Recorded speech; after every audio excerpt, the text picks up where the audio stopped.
My name is Dr. Sarah Ekberg, and I'm going to talk you through an activity that captures the skills of leadership and teamwork.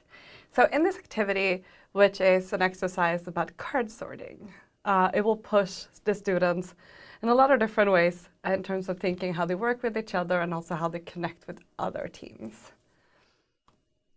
So the learning objectives in this exercise is basically to experience teamwork and also the roles that emerge when you work in a group. And it's also about engaging with conditions of uncertainty and ambiguity. And I know this sounds vague at this point, but it will all make sense in just a minute. And there will also be some illustration of teamwork and leadership by solving a problem that this group is facing. So in this exercise, we will cover quite a few of the 21st century skills. That is creativity, leadership, problem solving, financial literacy, negotiation, confidence building, communication, and last but not least, of course, teamwork. The card sorting exercise works for all audiences, really, and it can be used as an icebreaker in a new class on the first day or in the middle of the course as they are forming groups. And it's a way to discuss leadership, teamwork, and also team roles amongst other topics. So what do you need to conduct this exercise? It's quite simple. You basically need 2 decks of playing cards per team.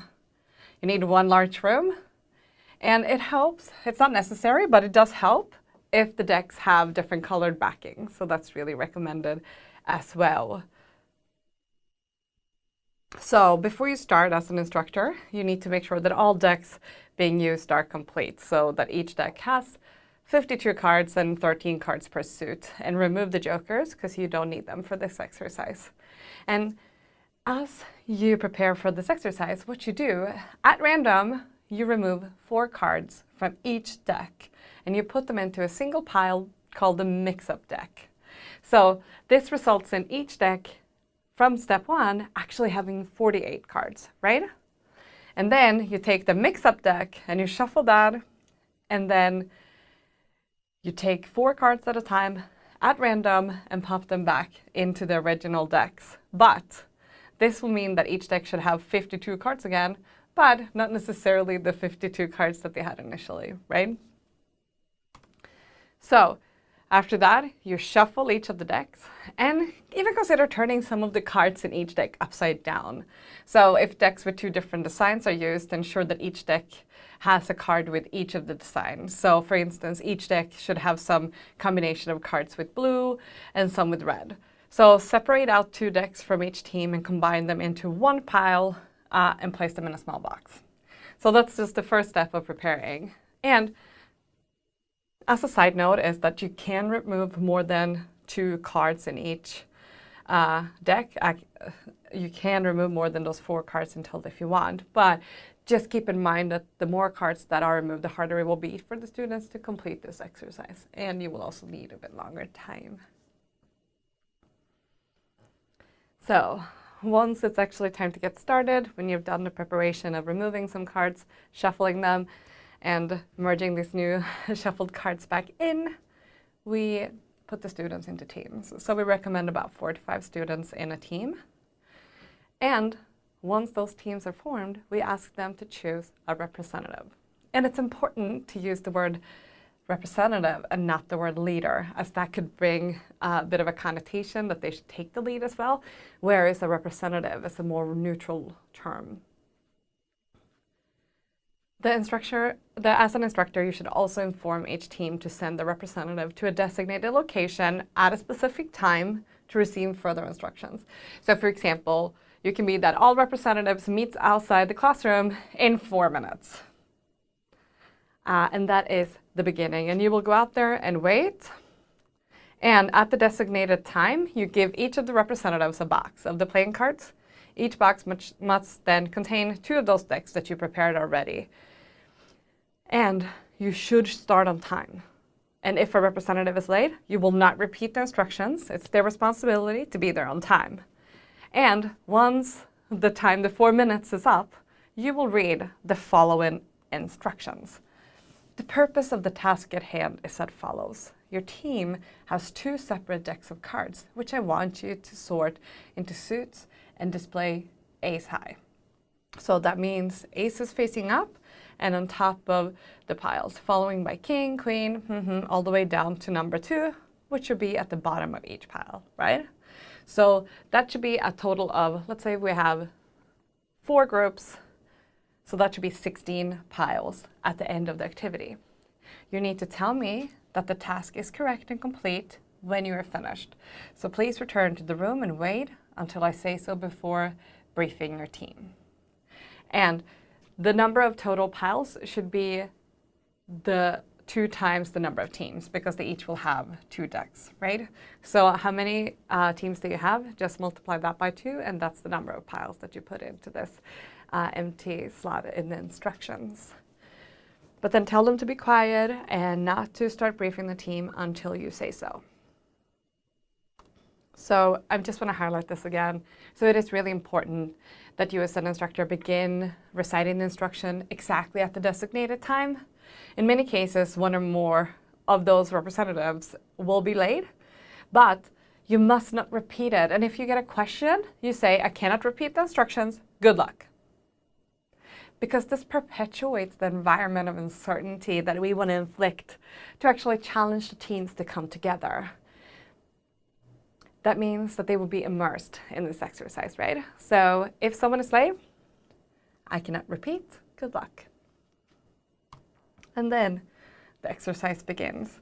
So once all of the representatives have sat down with their teams and you can announce to them that they can begin briefing. So the room will immediately will become quite noisy and chaotic as they start sorting through the cards and explaining what's going to happen.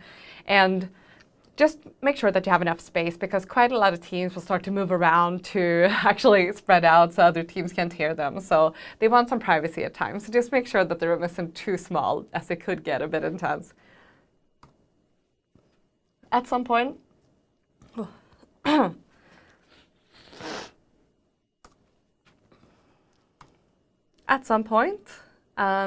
once they've settled into the exercise, so about 10 minutes in, teams will begin to notify you as an instructor that they have sorted their decks. If so, walk up, look through the deck, and if it's not sorted correctly, simply say, nope, and walk away. Do not elaborate, because again, we want to perpetuate this ambiguity and uncertainty in this situation. So when students will ask you a question about the exercise, so for example, are we allowed to share cards? Simply say, I cannot answer any questions, walk away.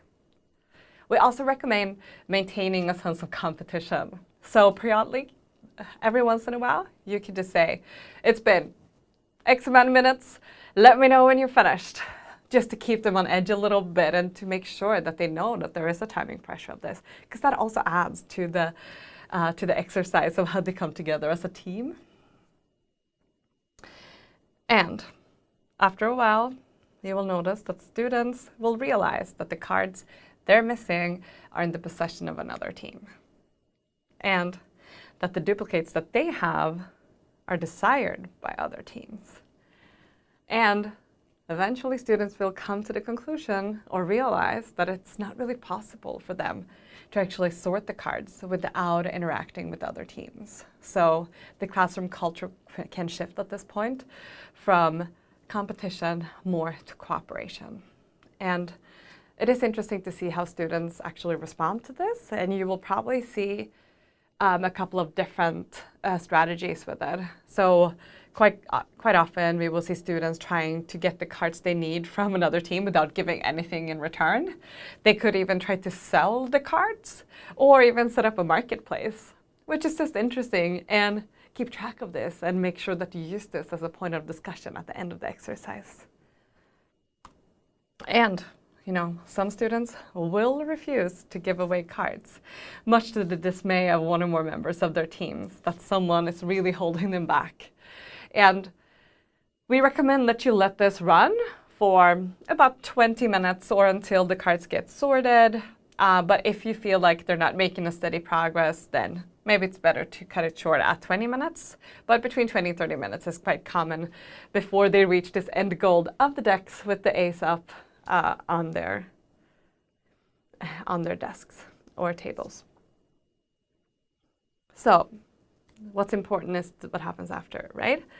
So the exercise is quite quick, 20 to 30 minutes, and the discussion can often take much longer than the actual card sorting exercise because it can be used to examine a wide variety of entrepreneurship, leadership, and even organizational behavior topics. And no matter what topics are relevant for your class, it's important to ask the students to relate their experiences to what happens in the workplace. And also working in teams, of course. So I will go through a couple of the topics that are relevant that you could actually implement in your class as well. The first one is, of course, building relationship and using your network. So the successful completion of this exercise requires building relationships with members of other teams as they change and give and take these cards, right? And if this is used on a first day in class, when students don't know each other, make a point that a person is constantly being evaluated by others and developing their social reputation.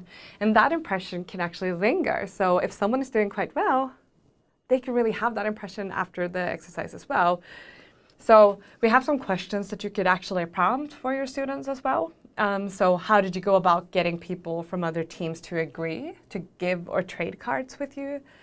What do you think made some people more likely to agree to trade cards than others? Or why did they not want to do this? So just adding that reflection will show them, how they can build these relationships and why that didn't work and take them with them in the future. The second topic is leadership. And leaders bring structure to a quite unstructured situation. So there weren't any formal leaders assigned during this exercise, but the lack of specificities in this exercise and that we keep adding to this insecurity or uncertainty, that was intentional, right? Because it led to the teams making a number of assumptions, some of which were completely right and valid, and some that were probably not, right? So here, you can really push the students to think about what did you need to get this done more quickly?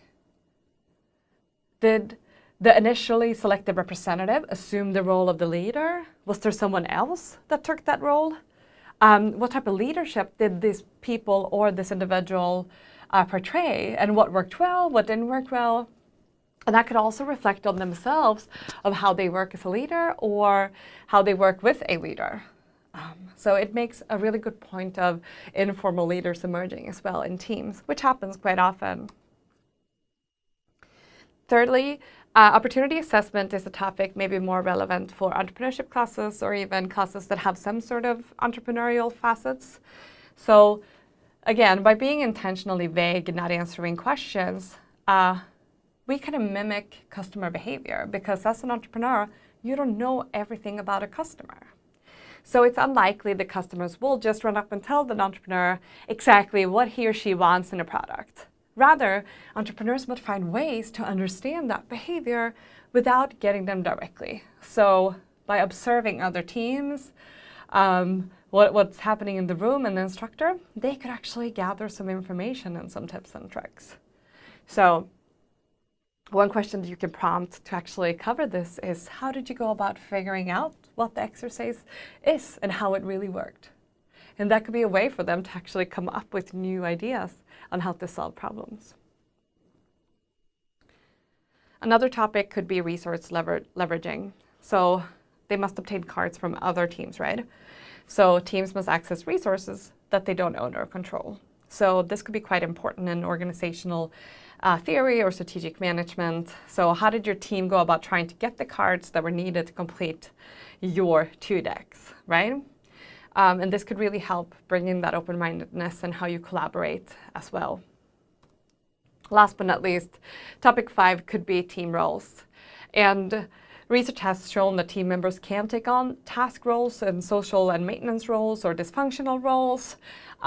So both task roles and these other roles are necessary to complete the exercise. You could even have readings associated with this, or you can just have a more general discussion about the different tasks and roles that emerged throughout this. And it's also important to avoid bringing on team members that take on these dysfunctional roles, so it could be important to reflect on what went wrong. And ask some guiding questions here. What was your role in the team? What were the roles of each of the team members? Who made the most significant contribution? Why was that? Because that can also make them reflect on their own contribution and what they can do better. Other topics could be competition versus cooperation, interdependency, and also organizational structure. But there is more in the reading if you want to learn more about that. But this activity is quite simple, but it has some good takeaways.